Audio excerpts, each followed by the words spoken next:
शाम ढलने लगी थी। लखनऊ की गलियों पर पीली पड़ती धूप अब नीम अंधेरे में घुलने लगी थी और बाजार की रौनक धीरे धीरे अपने शबाब पर आ रही थी। ठेले वालों की आवाजें, खोमचे वालों की पुकारें, गरम समोसे, चटपटी चाट, हर कोने से आवाजें उठ रही थीं, जैसे शहर की धड़कनें किसी अदृश्य ताल पर थिरक रही हों। इसी चहल पहल में एक साधारण सा दिखने वाला आदमी एक समोसे के ठेले के पास ठिठका खड़ा था। उसने लाल रंग की लुंगी पहन रखी थी, सर पर टॉवेल बंधा था और चेहरा कुछ थका हुआ सा। कोई भी देखता तो यही कहता, कोई ग्रामीण किसान होगा, शायद बीवी के लिए सब्जी लेने आया है। लेकिन किसी को क्या पता था कि यह आदमी कोई मामूली इंसान नहीं, बल्कि लखनऊ का नया जिलाधिकारी आदित्य कुमार चौधरी है। हां, वही डीएम जिसकी एक झलक पाने के लिए लोग घंटों इंतजार करते हैं, जो आमतौर पर काले शीशों वाली गाड़ी में सीटी बजाते काफिले के साथ चलता है। ना कोई सरकारी गाड़ी, ना अफसरों की फौज, ना कोई सायरन, ना कोई रॉब, बस एक आम आदमी का चेहरा ओढ़कर वो उतर आए थे सड़कों पर, लोगों की तकलीफें समझने, उनकी जमीनी सच्चाइयों को महसूस करने। क्योंकि किताबों से हटकर, कागजों से परे, कभी कभी एक अफसर को अपना पद उतारकर इंसान बनना पड़ता है, ताकि वो देख सके, वो सुन सके, जो अक्सर भीड़ में दब जाता है। शाम की रोशनी अब सुनहरे से सिंदूरी रंग में ढल चुकी थी। लखनऊ की सड़कें महक रही थीं, गरम समोसों, चटनी और मसालेदार पानी की खुशबू से। इन्हीं गलियों में लाल लुंगी पहने, सिर पर टॉवेल बांधे एक साधारण सा आदमी मुस्कुराते हुए एक समोसे के ठेले के पास रुका। भैया, जरा गरम गरम समोसा देना, उसने अपनत्व भरे अंदाज में कहा। ठेले वाला खिलखिलाया, जैसे उसके दिन की थकान किसी ने हर ली हो। अभी देता हूं जी, बड़ा जबरदस्त बना है आज, कहते हुए उसने चिमटे से उठाकर ताजा गरम समोसा प्लेट में चटनी के साथ उनके हाथ में रख दिया। आदमी ने पहला कौर लिया, बाहर से खस्ता, अंदर से छटपटा आलू। चेहरे पर एक हल्की सी मुस्कान तैर गई। वो स्वाद नहीं, मेहनत छक रहा था। इशारे से दूसरा समोसा मांगा, ठेले वाले ने और प्यार से थमा दिया। पर वो आदमी वहां सिर्फ स्वाद लेने नहीं आया था, वो देख रहा था ठेले वाले की लगन, उसकी आंखों में रोजी रोटी की जद्दोजहद, उसकी आवाज में वह नम्रता जो हालात से टूटकर भी इंसानियत बचाए रखती है। और तभी हवा में जैसे कोई सख्तपन घुल गया। एक पुलिस गाड़ी चीखती हुई आई। उसमें बैठे थे पुलिस की वर्दियों में कुछ रौबदार लोग, जिनके चेहरे पर कानून नहीं, सत्ता का गुरूर लिखा था। एक ने ठेले वाले को घूरते हुए गरजती आवाज में कहा, अबे, तेरा ठेला यहां फिर से लग गया? कितनी बार समझाया है, इस जगह तेरा ठेला मत लगा, लेकिन तू तो सुधरता ही नहीं। भीड़ सहम गई। ठेले वाले का चेहरा फक पड़ गया। उसने कांपते हुए हाथ जोड़ लिए। साहब, हम गरीब हैं, यही करके 2 वक्त की रोटी जुटाते हैं। पर इंसानियत तो उन वर्दियों की जेब में कहीं खो चुकी थी। एक ने गुस्से में ठेले पर लात मारी। ठेला डगमगाया, समोसे जमीन पर गिर पड़े। गरम तेल से महकते कुरकुरे टुकड़े सड़क की धूल में लथपथ हो गए। भीड़ चुप थी। डर इतनी गहराई तक उतर चुका था कि आवाज गूंगी हो गई थी। पर वो आदमी जिसे सबने एक आम ग्राहक समझा था, उसकी आंखों में अब खामोश आग सुलग रही थी। वो धीरे से ठेले वाले के पास गया। शाम की हलचल अब कुछ थमने लगी थी, लेकिन बाजार के कोने में जैसे कोई तूफान पल रहा था। यह क्या तरीका है? लाल लुंगी और टॉवेल में खड़े उस शख्स ने एक कदम आगे बढ़ाकर सख्त आवाज में कहा, एक गरीब की रोजी रोटी यूं उजाड़ देना किस कानून में लिखा है ये? पुलिस वाले ने उसकी ओर तिरछी नजर से देखा, ऊपर से नीचे तक घूरा और फिर ठठाकर हंसा। ओहो, देखो भाई लोग, समाज का नया नेता आ गया। ए मैडम, ओ माफ कीजिए बाबू साहब, अपने घर जाइए, अपने खेत बाड़ी के काम पर ध्यान दीजिए, यह पुलिस का मामला है चाचा। उस आदमी, जो दरअसल कोई आम नागरिक नहीं बल्कि जिले के डीएम आदित्य कुमार चौधरी थे, ने एक गहरी सांस ली। उनकी आंखों में तेज था और स्वर में ऐसी दृढ़ता जो केवल सच्चाई के साथ चलने वाले में होती है।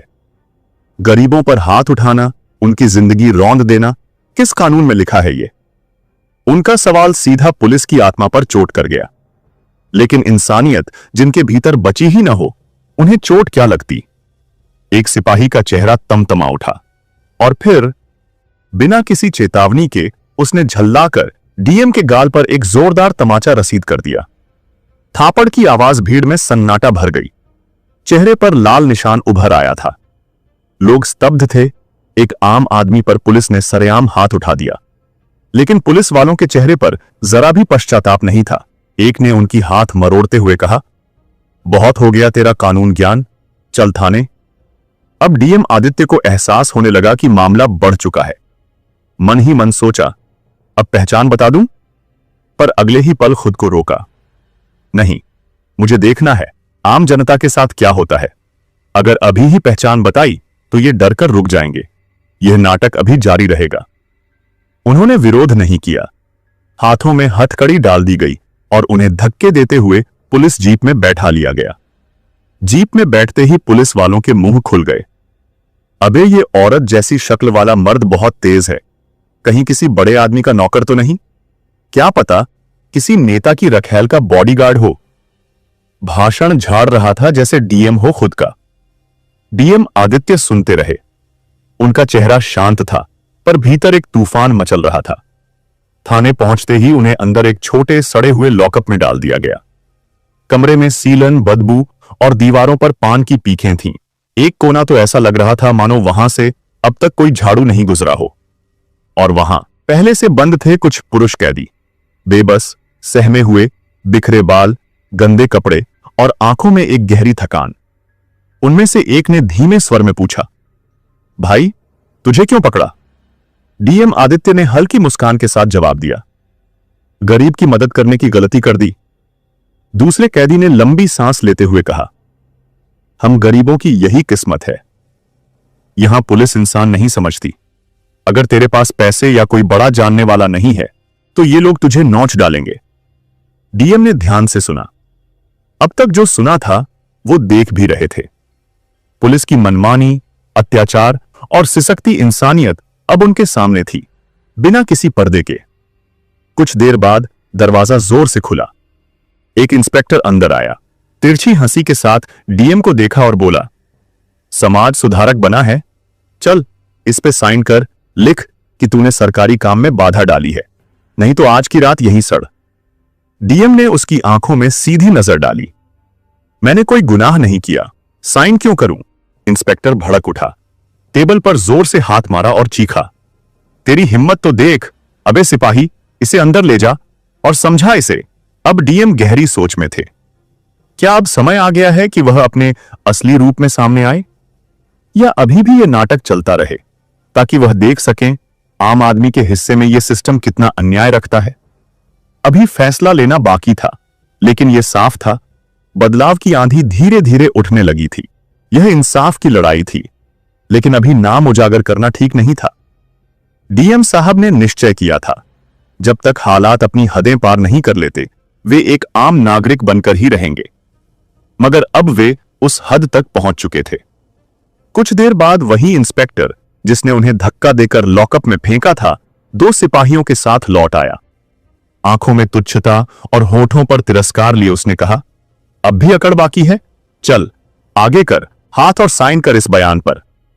डीएम साहब ने स्थिर, शांत लेकिन दृढ़ स्वर में कहा, मैंने कोई अपराध नहीं किया, मैं साइन नहीं करूंगा। इंस्पेक्टर का चेहरा गुस्से से लाल हो गया। उसने सिपाही को इशारा किया।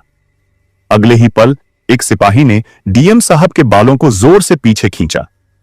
अब जबरदस्ती साइन करवाओ इससे, बहुत नेता बन रहा है। इंस्पेक्टर की आवाज गूंज उठी।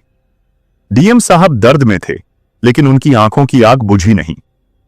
यह अन्याय है, उन्होंने कराहते हुए कहा। सिपाही ठहाका मारते हुए बोला, बड़ा आया न्याय की बात करने वाला, यहां हमारा कानून चलता है। उनकी उंगलियों को पकड़कर जबरदस्ती अंगूठा लगवाने की कोशिश की गई, लेकिन डीएम साहब ने हाथ झटक दिया। नहीं, उनकी आवाज अब पूरे थाने में गूंज रही थी। इंस्पेक्टर ने गुस्से में चिल्लाकर कहा, अकड़ निकालो इसकी, समझाओ इसे हमारे तरीके से। डीएम साहब को एक कमरे में घसीटा गया, उन्हें जमीन पर फेंका गया। अब बोल, मान जाएगा या तुझे और दिखाना पड़ेगा पुलिसिया अंदाज? एक सिपाही गुर्राया। डीएम साहब उसकी आंखों में आंखें डालकर बोले, तुम जैसे कानून के रक्षक नहीं, भक्षक हो चुके हो। तभी एक सिपाही ने छड़ी उठाई। व्यंग्य से बोला, अब देख कितनी समाज सेवा करता है। तभी बाहर से तेज कदमों की आहट हुई। दरवाजा धड़धड़ाकर खुला और एक वरिष्ठ पुलिस अफसर अंदर आया। यहां क्या तमाशा चल रहा है? उसने कड़क कर पूछा। इंस्पेक्टर हड़बड़ा गया। सर, यह आदमी बहुत बदतमीज है, कानून का उल्लंघन कर रहा था। वरिष्ठ अधिकारी ने पहले डीएम साहब की हालत देखी, फिर इंस्पेक्टर की ओर घूरकर कहा, बिना सबूत के किसी को यूं पीट रहे हो? इंस्पेक्टर ने झिझकते हुए कहा, सर, सड़क पर झगड़ा कर रहा था, इसे कुछ घंटों में छोड़ देना। ऑफिसर ने आदेश दिया। डीएम साहब को फिर लॉकअप में डाल दिया गया, लेकिन इस बार और भी घटिया हालत में। बदबूदार कंबल, सड़ा गला खाना, लेकिन उनके चेहरे पर शिकन नहीं थी, क्योंकि वे महसूस कर रहे थे आम आदमी रोज किस नर्क से गुजरता है। सुबह इंस्पेक्टर आया, व्यंग्य से कहा, बड़ी किस्मत वाला है तू, जमानत हो गई। जमानत किसने दी? डीएम साहब ने पूछा।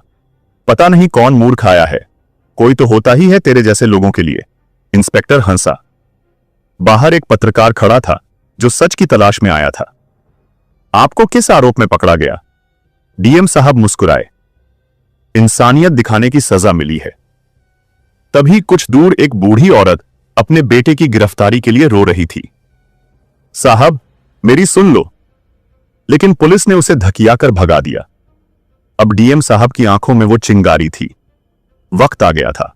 उन्होंने मोबाइल निकाला और नंबर डायल किया। जी साहब, दूसरी ओर से आवाज आई। डीएम साहब ने सख्त लहजे में कहा, 5 मिनट में पूरी टीम लेकर थाने पहुंचो। अब पुलिस वालों के होश उड़ने लगे। कुछ ही देर में थाने के बाहर सायरनों की गूंज हुई। सरकारी गाड़ियां थाने के बाहर रुकी। अफसर उतरे और उनके बीच से वह व्यक्ति निकला जिसे अब तक सबने मामूली समझा था। मैं इस जिले का जिला अधिकारी हूं, डीएम साहब। सन्नाटा छा गया। पत्रकारों के कैमरे ऑन हो गए। पुलिस वालों के होश उड़ गए। इंस्पेक्टर के पैर कांपने लगे। जिन हाथों ने कल उन्हें मारा था, आज वही हाथ जोड़े हुए माफी मांग रहे थे। डीएम साहब गरजे, अगर मैं डीएम नहीं होता तब भी क्या आप किसी नागरिक के साथ ऐसा ही करते? उन्होंने कैमरे की ओर देखा। आज मैंने खुद अपनी आंखों से देखा कि इस थाने में गरीबों, महिलाओं और आम जनता के साथ कैसा बर्ताव होता है। अब यह नहीं चलेगा। उन्होंने फिर मोबाइल उठाया और आदेश दिया, सभी दोषी पुलिसकर्मियों को निलंबित करो, तुरंत कार्रवाई शुरू हो। अब कोई बहाना नहीं बचा था। पत्रकारों की रिपोर्टिंग चालू थी। पूरा थाना थर थर कांप रहा था। डीएम साहब ने जनता की ओर देखा और दृढ़ स्वर में बोले, यह पुलिस सेवा नहीं, गुंडागर्दी थी, लेकिन अब नहीं चलेगी। थाने के बाहर कुछ महिलाएं खड़ी थीं। एक महिला रोते हुए सामने आई। जैसे ही वह युवती फूट फूट कर रोई, मानो कोई तूफान बरस पड़ा हो। उसे देखकर कई और लोग आगे आए। किसी ने कहा, हमें झूठे केस में फंसाया गया है। दूसरे ने चीख कर कहा, हमारी बहू बेटियों को धमकाया जाता है। और एक बूढ़ा कांपते हुए बोला, हम गरीबों की कहीं कोई सुनवाई नहीं होती साहब। अब तक चुपचाप खड़े डीएम साहब की आंखों में ज्वाला सी सुलग उठी थी। वह किसी प्रशासनिक अधिकारी की नहीं, एक इंसान की आंखें थीं जो अन्याय देखकर तड़प उठी थी। उन्होंने अपने साथ खड़े अधिकारियों को आदेश दिया, इन सब की शिकायतें दर्ज की जाएं। अब इस जिले में कानून सिर्फ वर्दी के लिए नहीं, हर नागरिक के लिए होगा। कोई भी कानून से ऊपर नहीं है, कोई भी। और फिर बिना एक पल गंवाए उन्होंने फोन उठाया। मैं इस जिले का जिलाधिकारी बोल रहा हूं। मैंने खुद इस थाने में पुलिसिया अत्याचार झेला है। तुरंत जांच शुरू हो और दोषी अफसरों पर सख्त कार्रवाई की जाए। कुछ ही देर में जिले के वरिष्ठ अधिकारी थाने पर मौजूद थे। वो सिर झुकाकर बोले, साहब, जो हुआ वो बेहद शर्मनाक है। हम वादा करते हैं न्याय जरूर होगा। थाने में तैनात पुलिसकर्मियों के चेहरों पर अब डर और पछतावे की छाया थी।